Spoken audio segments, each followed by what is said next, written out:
Leonard Andrew, bukal ba sa iyong loob ang iyong pagparito upang makaisang dibdib itong si Reynalyn na iyong pakamamahalit paglilingkuran habang buhay? Opo, kuya.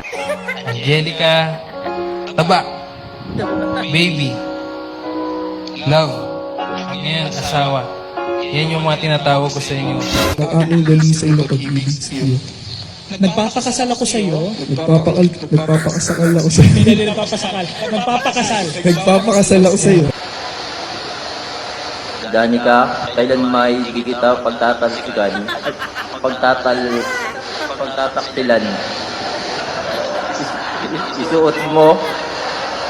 Uyon ka ng iyang bana. Oo, yun.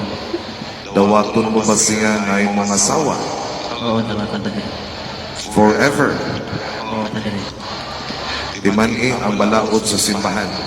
Ha? Dili iruli, dili ilisan, labi na nga dili dugangan. Uyon ka na. Ha?